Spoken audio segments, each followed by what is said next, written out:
Now, Prince Harry is, I think, one of the most prominent figures, certainly in the UK, talking about mental health, arguably globally. Until recently, I would say he was very much a well-loved figure by all. But by talking about mental health, that seems to have changed. And you had the opportunity to talk to Harry. That was publicized to a lot of people around the world. I'm first of all interested, from talking to someone so prominent about their mental health, about their trauma, what did you learn? Well, having read Harry's book Spare, which really is a depiction of a child deeply traumatized, suffering adult mental health problems as a result of that, in fact, in childhood as well, from that trauma, and being made so wrong for it all in the media. The first thing I learned is just how, well, there's a lot of things I learned by reading Harry's book and talking with the man. And by the way, I have to tell you, I really liked him. Yeah.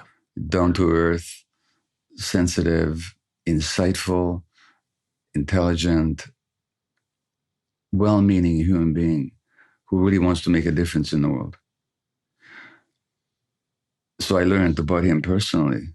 I also learned what he's up against, because in the aftermath of our conversation, I was just caught up in this gale of venom in a lot of the British press. And I was just astonished by the degree of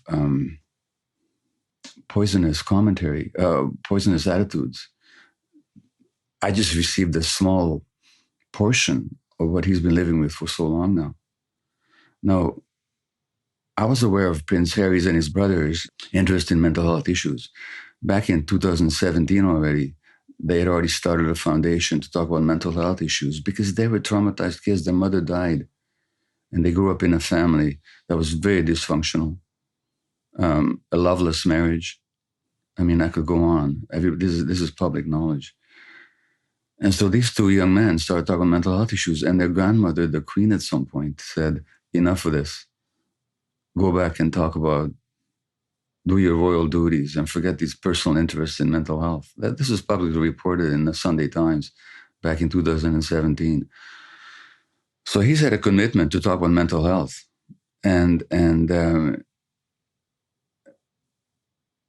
I saw how that's resented in modern society, because he's like the whistleblower. He's somebody who talked about his own pain, his own trauma, and the impact of that. And he also talks about healing. And so what I saw was a human being who's suffered, who recognizes that he grew up in incredible privilege, but inside that royal gilded cage, he was never allowed to be himself.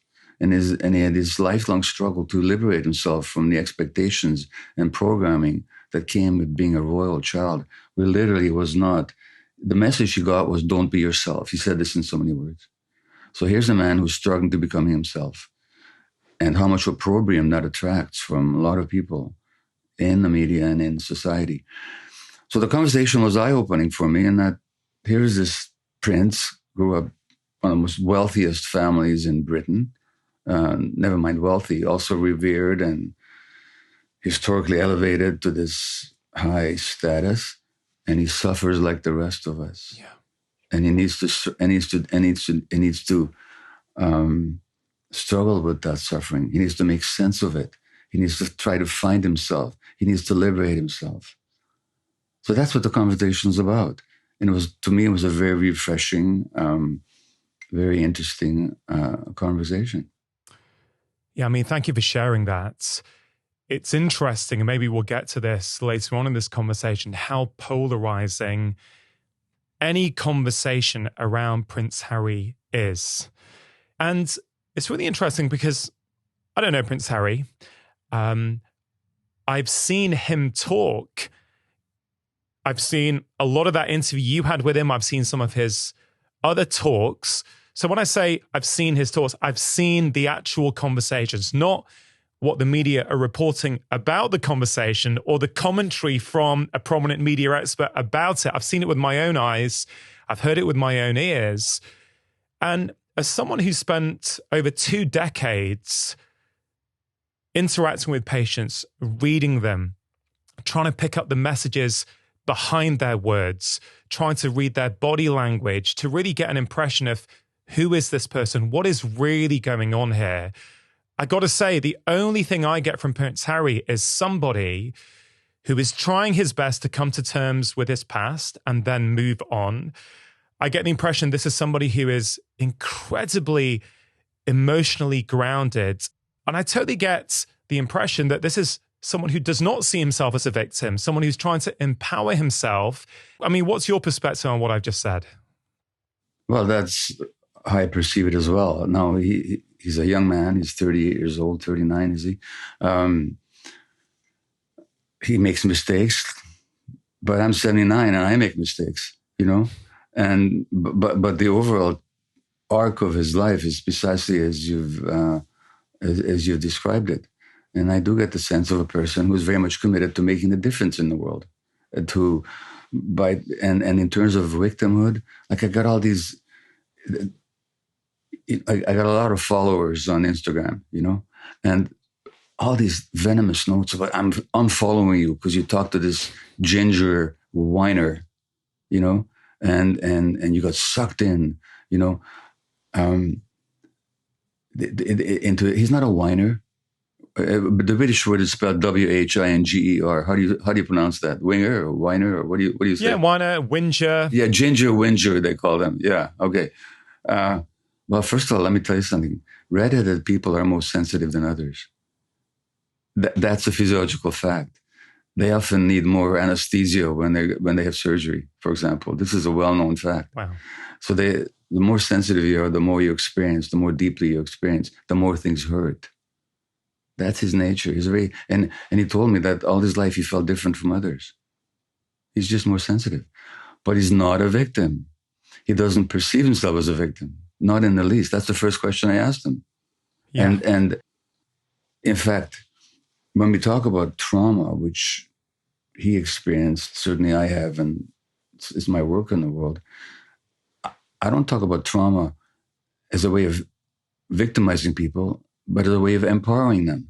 And in Harry's own case, as in my own case, and a lot of other people, when you understand how you've been traumatized, then you have the responsibility and the freedom to do something about it. Yeah. So to recognize trauma, now you can wrap yourself in this cloak of victimhood. I was traumatized, I can't help it, this is the way I am. Most people I know are not like that. Most people want to understand what happened to them as a way of empowering themselves to heal. And that's his particular trajectory as well.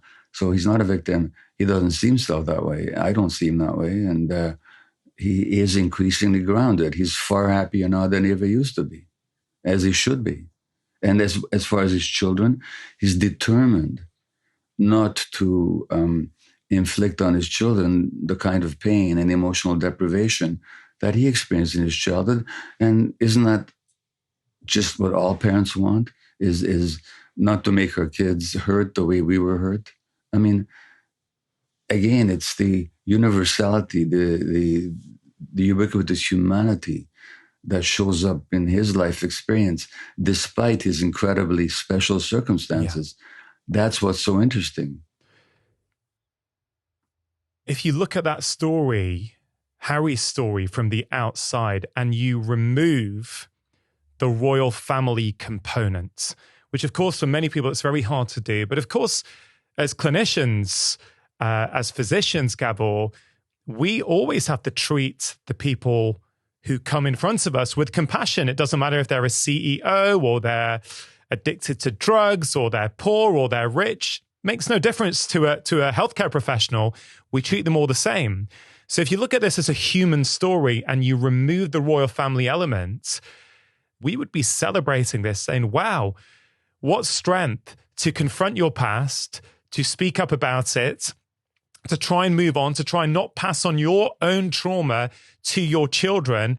And so why do you think that is? Why, when you put the royal family envelope around this story, why does the narrative start to change?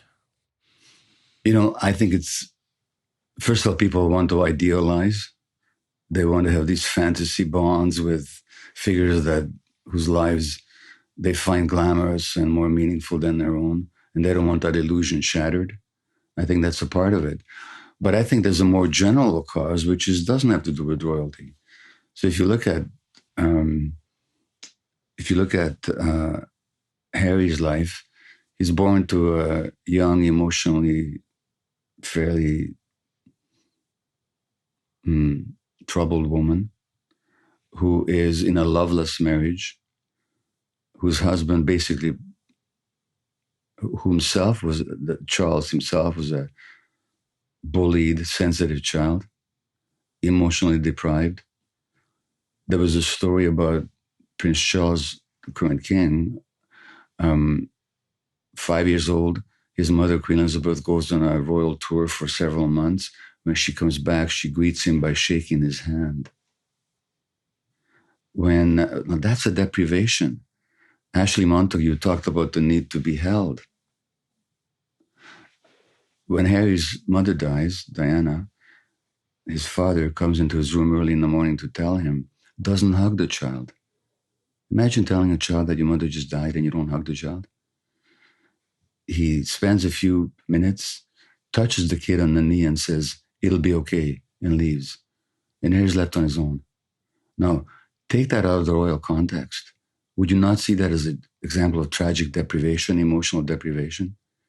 Yeah. And so, and here's one of the funny things about the British press.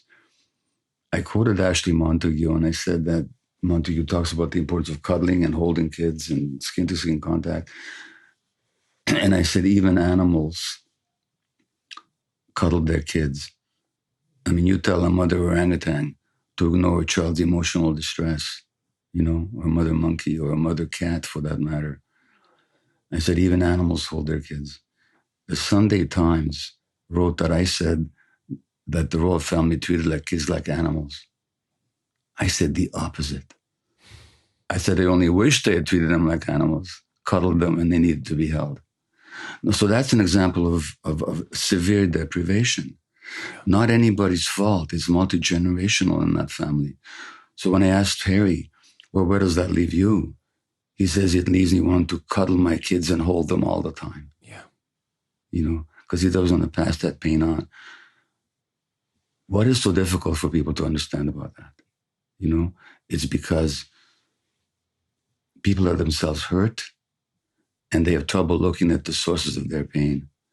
So when Harry talks about the source of his pain in his family of origin, and again, this is not a blaming conversation. We pass on our stuff. I did to my kids without meaning to. So he was in the same position. And now he wants to liberate his own children from that multi-generational transmission of essential emotional deprivation and trauma. He's vilified for it because he is speaking about what you're not supposed to talk about in the society, which is the emotional pain that suffuses so many families. If that conversation resonated with you, here is another incredibly powerful one that I really think you're going to enjoy. Here is this prince. He grew up in incredible privilege, but inside that royal gilded cage, he was never allowed to be himself. They were traumatized kids. Their mother died, and they grew up in a family that was very dysfunctional.